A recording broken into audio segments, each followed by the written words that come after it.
राजाओं का पहला ग्रंथ अध्याय 13। जब यरोबाम वेदी के निकट खड़ा होकर धूप चढ़ा रहा था तो प्रभु का भेजा हुआ एक ईश्वर भक्त यूदा से बेतल आया। उसने प्रभु की आज्ञा से वेदी के विरोध में ऊंचे स्वर से कहा, वेदी वेदी, प्रभु यह कहता है, देख, दाऊद के घराने में योशिया नाम का एक पुत्र पैदा होगा।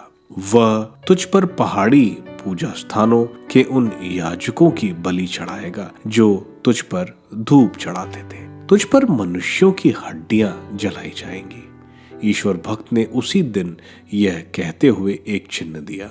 प्रभु का बताया हुआ चिन्ह यह है, देखो, वेदी फूट जाएगी, उस पर रखी हुई चर्बी फैल जाएगी। जब राजा ने ये शब्द सुने तो उस ईश्वर भक्त ने बेतल की वेदी के विरुद्ध कहे थे, तो यरोबाम ने वेदी के निकट से हाथ उठाकर संकेत करते हुए आज्ञा दी, उसे पकड़ लो। लेकिन वह हाथ अकड़ गया जिसे उनसे उसके विरुद्ध बढ़ाया था और वह उसे अपनी ओर नहीं मोड़ सका।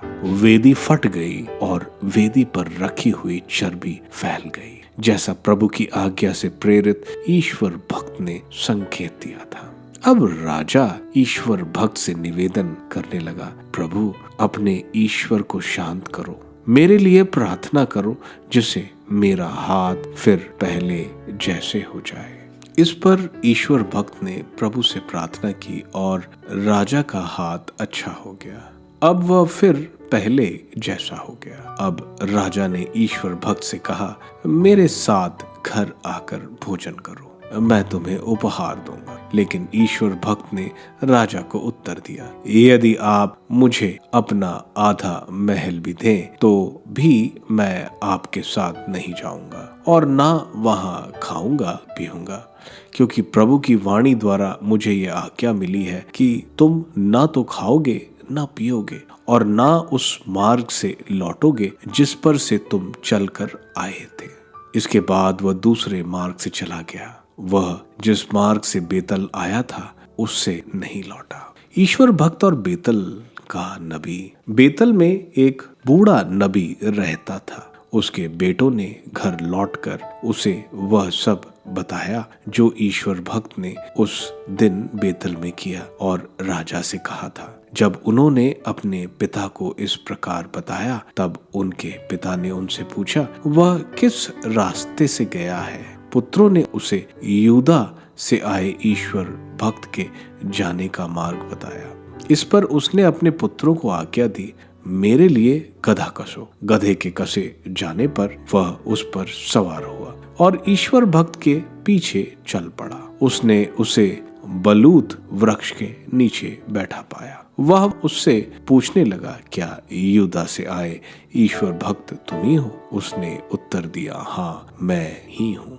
तब वह उससे बोला, भोजन करने मेरे साथ मेरे घर चलो। किंतु उसने उत्तर दिया, मैं ना तो लौट सकता और ना तुम्हारे साथ चल सकता। मैं तुम्हारे साथ वहां ना तो भोजन करूंगा और ना पानी पीऊंगा, क्योंकि प्रभु की वाणी द्वारा मुझे यह आज्ञा मिली है कि तुम ना वहां खाना ना पीना और ना उस मार्ग से लौटना जिस पर से चलकर तुम वहां गए हो। उसने उत्तर दिया, तुम्हारी तरह मैं भी एक नबी हूँ। प्रभु की आज्ञा से एक दूत ने मुझसे कहा है कि उसे अपने यहाँ ले आओ, जिससे वह कुछ खा पी सके। वह उससे इस प्रकार झूठ बोला।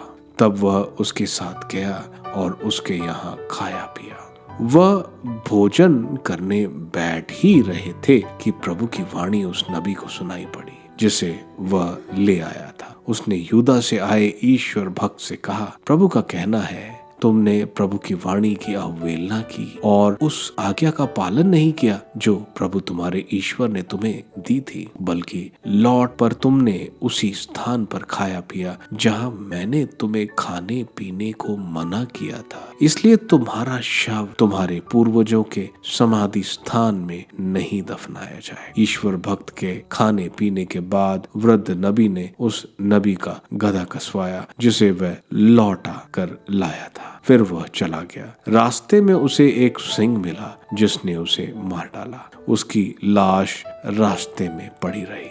गधा पास ही खड़ा रहा। वह सिंह भी लाश के पास खड़ा रहा। पास से निकलने वाले लोगों ने जब मृतकों को मार्ग पर खड़ा पड़ा हुआ और लाश के पास सिंह को खड़ा देखा तो उन्होंने जाकर नगर में रहने वाले बूढ़े नबी को इसकी सूचना दी। उस नबी ने जिसने उसे लौटाया था यह सुनकर कहा, वह वही ईश्वर भक्त है जिसने प्रभु की वाणी की अवहेलना की है। इसलिए प्रभु ने उस सिंह को उस पर छोड़ दिया और उसने उस पर टूटकर उसे मार डाला, ठीक वैसे ही जैसे प्रभु ने उससे कहा था। इस पर उसने अपने पुत्रों को अपने लिए गधा कसने की आज्ञा दी। उन्होंने गधा कस दिया। तब उसने वहां जाकर मृत को मार्ग पर पड़ा हुआ तथा गधे और सिंह को लाश के पास खड़ा पाया। सिंह ने ना तो शव खाया और न गधे को फाड़ कर मारा था। ईश्वर भक्त का शव उठाकर और उसे गधे पर रखकर वह नबी उसे नगर में ले आया जिससे वह शोक मनाए और उसे दफना दे। उसने मृतक को अपनी ही कब्र में दफनाया और उस पर शोक मनाते हुए कहा, हाय मेरा भाई। उसने दफनाने के बाद उसने अपने पुत्रों से कहा, मेरे मरने पर तुम मुझे भी इसी कब्र में रखोगे जिससे मैं ईश्वर भक्त दफनाया गया है।